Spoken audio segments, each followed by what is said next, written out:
Okay, hey, good morning, everybody. Good to see you. All right, so you might recognize where I am. I'm back at the Great Valley, the Pleasant Valley. What do they call it on our?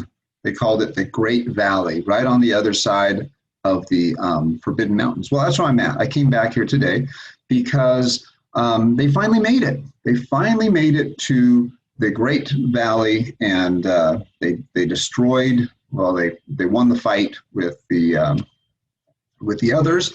They went through the cave, and that's what we're going to pick up. So it'll be the first time that the rest of the tribe will see the Great Valley. Let's see how it goes. And I'm going to read the author's note at the end today. I think I'll do that as well. All right, so here we go. With torches lit, the tribe filed into the winding corridor that cut through the mountain. Kimba in the lead remembered how fearful he had been when first he had traveled this way, when he and Tor had been pursued by the others. Now, in the presence of the tribe, he felt secure, but he missed the big dog. He had sighted it keeping pace with them to the foot of the mountain, but he doubted it had come far up the slopes. It was not natural for a dog or a wolf to climb so high. True, Tor had accompanied him this way once before, but it had been different then. He and Tor had grown used to each other and had been somehow dependent on each other. Now Kimba was with the tribe, and he felt certain the dog would be extremely wary of so many two-legged beings. It might follow them cautiously through the plains and woodlands it inhabited, but not up these strange and precarious heights, not through this dank and threatening cave. In guiding the tribe to fresh game, he realized he had probably lost Tor.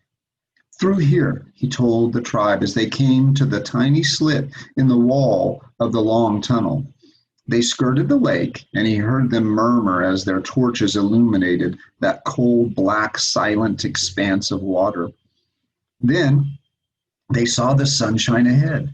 As if by signal, they broke into a run. A few moments later, they stood in the long, wide valley that Kimba had discovered. No words were spoken for a long while. There were sighs and grunts as they marveled at the endless carpet of grass, the delicate green of the hills, the thick forests, but most of all, they stared at the distant herds of animals. Then they were laughing and scampering about like children. Erda hugged Kimba as tears coursed down her cheeks. Rab, whooping, pulled the boy away and twirled him around joyously. Other hunters, beaming, slapped Kimba's back. Their silence gave way to an excited hubbub. Good, Kimba. You see, just as he told us, tonight we feast. Utrecht, he has the power, as you said. Even Narek was smiling. Remember Narek, Rodag's dad, who pretty much hates Kimba and wanted to kill him? Even Narek was smiling. It is good you are of the tribe, he said softly. Rodag, too, approached the younger boy. We are friends, he told Kimba. Awkwardly, respectfully, he touched Kimba's shoulder as he would have touched something magic. It is the power, Kimba said to Narek and Rodag. My power is good. Remember that. In times to come, remember that, both of you. I love that. I love how Kimba is scolding Rodag and Narek. Rab pointed out the many smaller caves on this side of the mountain. They would serve as shelters. The women, he said, must select which ones they wanted for their families, while the men went out to hunt. Some grazing bison were the nearest game. It was time to pursue them. The members of the tribe, so long without meat, suddenly felt their appetites could not be contained another moment. The hunters shook their weapons eagerly. Kimba raised the new spear that Rab had given him. Surely now that he had led the tribe to game, he would be granted the opportunity to participate in his first real hunt. The men looked to Rab for a signal, but the spear maker turned to Kimba. Utrecht would need help, he said. The sorcerer must find a cave of his own and prepare it for its sacred uses, and the old man was very tired. Kimba, as Utrecht's assistant, must stay here and aid him. Kimba opened his mouth to protest, but Rab quickly motioned him to keep quiet. Your place is with Utrecht. It was unfair. Kimba had to bite his lip to keep from saying the words aloud. After all he had accomplished, he was still not a hunter, and now he would be deprived of the chance again. True, he had the power. True, he would learn more of Utrecht's teachings. Yet the surge to be a hunter still pounded in his veins. You have done well, Rab grinned. Then he and the rest were off. The boy could only watch them growing smaller as they spread out to surround the bison. The women made a great clamor, inspecting the caves and squabbling about who would get which. But there was a lightheartedness to their bickering, for they knew they had found a safe refuge, and there would soon be meat in abundance for all. Kimba kicked a clump of dirt. If he must assist Utrecht, so he must. The sorcerer required a larger cave than anyone else, and a cave removed from the central area of activity. Utrecht was nowhere to be seen. Had he already begun searching for such a place? Kimba recalled from his earlier visit to the valley that there were other cave openings to the eastward, although he had not had time to explore them. He wondered if these might have attracted Utrecht, and so he started toward them.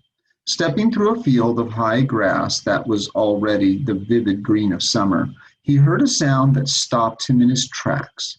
It was a familiar sound, but frightening. The angry growl of a wild dog. He knew that growl. He knew it well. He had heard it only last night on the far side of the mountain. It was Tor. The boy dashed forward. Tor! How had the dog entered the valley? Perhaps there was some other way, some passage Kimba had not noticed. That would be good. It meant the tribe could come and go by another route, if enemies should ever block them in the great cave. He had guessed that there must be another such way in and out. Now Tor would show them where it was. The dog was barking loudly and viciously. Then Kimba heard a rumble that grew in pitch and intensity. He knew the fight must be a terrible one, for it was the roar of a cave bear. Remember, they're bigger. Remember that frozen one I showed you guys? They're bigger than regular bears, a little bit bigger than like a grizzly bear. It came from the entranceway just ahead. Kimba ran up to the wide hole, and as he did so, heard another sound that struck terror even deeper, a cry for help. He recognized the voice as Utrecht's. Kimba stepped into the cave. For a moment, his eyes could not adjust to the dimness, but the rank smell of the cave bear was strong and unmistakable. And then he saw it, standing upright on its stubby legs. The beast almost seemed overbalanced by its massive forepaws, shoulders, and head. Utrecht lay sprawled behind the bear. Kimba could guess what had happened. The bear had been disturbed and had cuffed the sorcerer. But it must have been a glancing blow, for one solid swat of those long curved claws would have killed the old man instantly. Before the bear could finish the job, Tor must have appeared. The dog leaped forward, snapping. The bear showed its fangs and roared. Tor dodged away out of reach of its claws. But the dog could never drive off so gigantic a beast. Kimba knew the bear would shortly turn back to Utrecht. When it did, the battle would be over in one bloody moment. He yelled, as the hunters had in attacking the others. He lunged with a spear. The bear batted the spear aside, slamming Kimba onto the cave floor. The animal fell to all fours, its huge jaws gaping. Tor again darted in, snarling, distracting. Kimba jumped back to his feet. Again he thrust. The spear tore in and out of the bear's mighty shoulder. Infuriated, the bear reared up on its hind legs. The boy backed away as the beast came toward him. Kimba, run, Utrecht called feebly. But he did not turn to flee. He poked the spear at the advancing beast, fainting, probing. Suddenly he felt his back against the cold wall. Once more the dog flew in, biting furiously. The bear whirled to brush Tor aside, and Kimba struck again. The spear stuck in the bear's chest muscles. The animal's roar was deafening. The boy had to tug hard to pull out the weapon, but the wound was not fatal. Bellowing with pain, the bear waddled closer, raising a thick forepaw. Its oversized head sank low on its chest. Its teeth were bared. The dog flashed in to take another nip. The bear ignored it. Kimba knew he had only one brief moment. With both hands on the shaft, he heaved the spear upward, putting all his strength into the thrust. The bear gurgled, and then its mountainous body collapsed heavily against him. So when he lifted up the spear as hard as he could, he lifted up and went right into the bear's throat, right into his neck. That night, several large fires crackled outside the caves. The smell of roasting meat floated over the camp. Kimba sat beside Erda and Rab. Little was said until they finished the meal. Rab grinned and rubbed his stomach. Erda offered him another chunk of the sizzling bison flesh, but he shook his head. Another bite, he grunted, and his two hands flew apart in a gesture indicating an explosion. His stomach would pop. Although Utrecht lay near the fire, he had pulled a robe over himself. He had said his old bones required much warmth if he were to recover quickly. He had treated his own wound, covering it with foul-smelling herbs. He could not move his right arm, but he assured the tribe that he would be well in time. Kimba wrenched loose a large piece of meat and flung it into the far shadows. A black shape materialized, and they heard a loud gnashing sound. Tor had already eaten well, but Kimba could not resist, rewarding the dog further. Tor was welcome in the camp. Erda had decreed it because of the dog's battle with the cave bear, because it had befriended Kimba.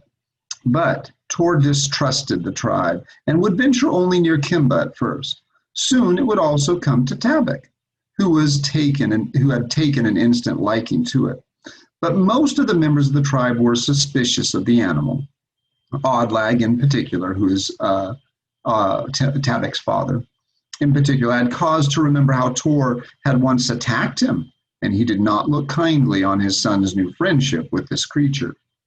It did not matter, Kimba told himself. They would know each other better in the future. Tor and the tribe and the uncertainty between them would slowly disappear. And that's kind of how maybe we started to domesticate dogs as to become pets. The boy rose and went to Utrecht. Would he like more meat? Kimba inquired. No, Kimba, but you. Wisps of his beard blew into Utrecht's mouth and garbled a lengthy flow of words. Now that you are a hunter, was all that Kimba could make out. A hunter? Kimba had not thought of that when he had killed the cave bear. He had thought only of saving Utrecht. But it was true. The realization swept over him. It was true. He had slain one of the most formidable of creatures. He was a hunter now, and all the tribe knew it.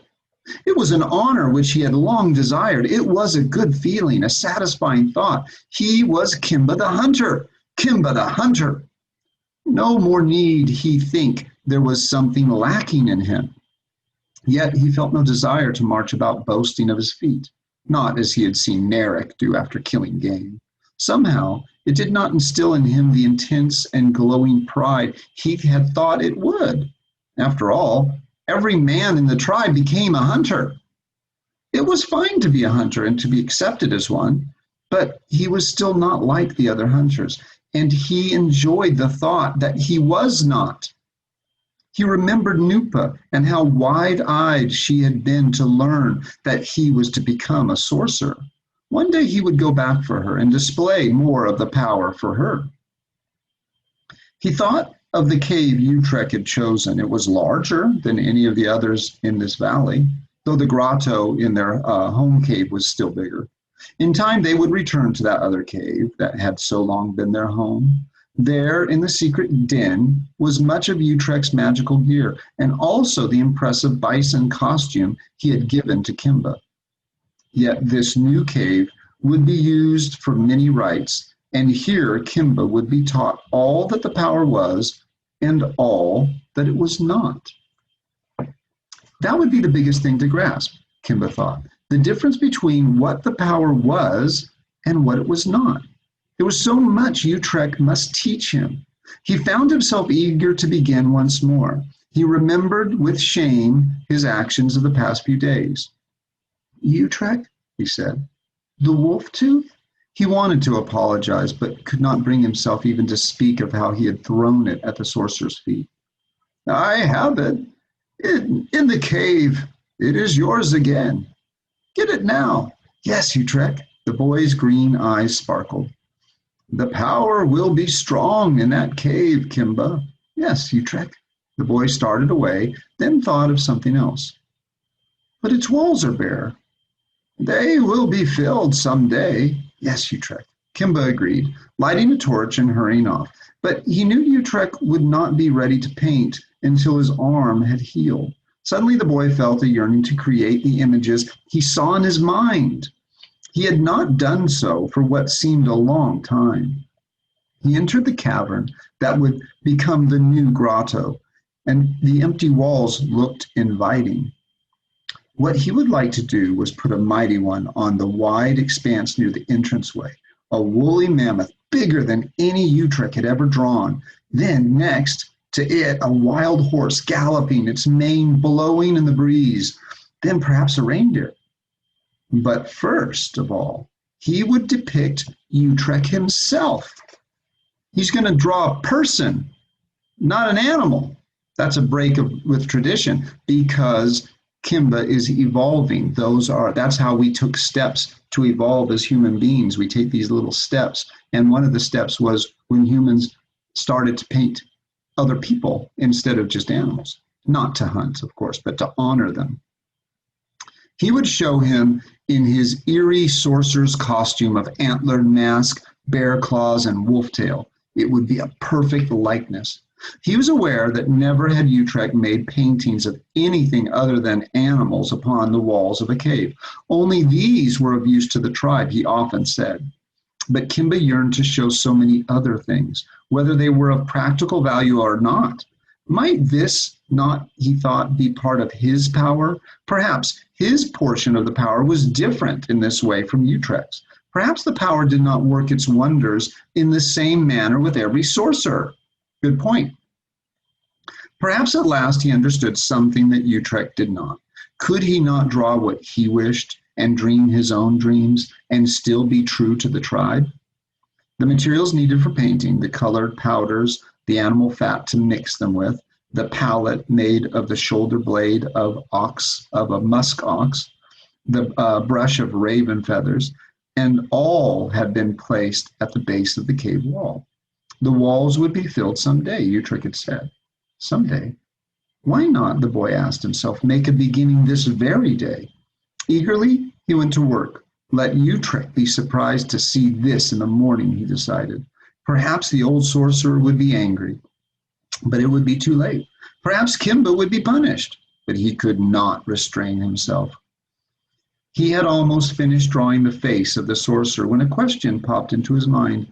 Why had the painting materials been so carefully laid out, as though awaiting Kimba's appearance? Was the boy doing what he was doing because Utrecht had wanted it so? He remembered that back at the fire, the sorcerer had smiled at him very, very slyly. Kimba frowned. The power of a sorcerer could be a puzzling thing. Then he resumed his work on the picture. The end. Yay! All right. Well, I hope you enjoyed that. I thought it was a great book. It's one of my favorites. I just enjoyed it. I think you can learn an awful lot about our earliest ancestors, our earlier ancestors, the Cro-Magnons. And I'm going to read the author's note just at the very end of the book if you'd like to stay, and I hope you do. This story takes place toward the end of the last ice age, a time when winters were longer and more severe than any period since. And we know that that's true because we have geologists who have studied that. Great glaciers covered much of Europe and forced many animals and the hunters who pursued them southwards into the areas that border what we now call the Mediterranean Sea. The earliest of these hunters are known as Neanderthals. They are the others of this book. So the others were, because Neanderthals and Cro-Magnons did coexist. They did live around the same time. They were the others of this book. In time, a more advanced people appeared in the territory so long dominated by the Neanderthals. These newcomers are now termed Cro-Magnons, and they are considered modern humans, but we call them Cro-Magnons because they were not farmers or people who raised animals yet, but they were physiologically just like us. These newcomers are now termed Cro-Magnons. Kimba's and Nupa's tribes are modeled on what we know of the Cro-Magnons. They were a people of high intelligence and great physical dexterity. They were, in fact, the first modern human beings. Eventually, the Neanderthals disappeared, leaving the Cro-Magnons the masters of the Ice Age world. Considerable mystery still surrounds the people of that long ago time, even though every effort has been made in this book to be true to the facts that archaeologists and paleontologists have uncovered. Knowledge of the Cro-Magnons has come to us through the discovery of objects they had so skillfully fashioned, tools and weapons of animal bones and flaked stone of the sort that are mentioned in the story. Even more revealing, perhaps, are the magnificent paintings that have been discovered on the walls of the caves. Cro-Magnon paintings and engravings have been found in more than 100 caves in southern France and northern Spain. Many of these caves are near the Pyrenees Mountains, which are called the Forbidden Mountains in this story. Most frequently, the paintings show animals that were vital to the existence of prehistoric peoples. The woolly mammoths, reindeer, bison, wild horses, and giant stags. These ancient picture galleries were lost to history for tens of thousands of years and have only been rediscovered during the past century, the past 100 years or so. The first was found in 1879 in a cavern near Altamira, Spain. The leading scholars of that day angrily insisted that these paintings could not have been the work of Ice Age humans. They could not believe that primitive cavemen could possess such artistic sensitivity and talent. But more and more caves containing similar paintings were discovered, and every scientific test confirmed the remarkable age of these pictures. There could be no doubt they were authentic, meaning real. In addition to Altamira, some of the most famous of these caves are in Lascaux, Trois-Forêts, Rouffignan, and Les Arizi in France, and El Castillo and Menatida in Spain. Today, visitors are able to go deep into many of them. There they can see for themselves the very pictures painted so long ago by artists such as Kimba and Utrecht. And there too, the visitors might reflect that despite the passage of centuries, almost without number, these people were not so very different from ourselves. Okay, that's a little note from the author that I think is great because we learn so much through the books we read. And you learn so much. I know you learn from studying social studies about early humans, but you learn even more, I think, from reading a book like this because most of what you learn is in this book. Okay. And you learn probably some greater details. All right, guys. Well, that's it for this story. The next one will be for us. I don't know if everybody's going to read this. I mean, the Cooley kids are going to be reading The Hittite Warrior. And I don't know, I think that our friends at Valley Prep will also be reading The Hittite Warrior, but it's a great book, and you're going to enjoy it too. All right, guys. Be well, have fun, explore your world, and we'll see you later. Bye-bye.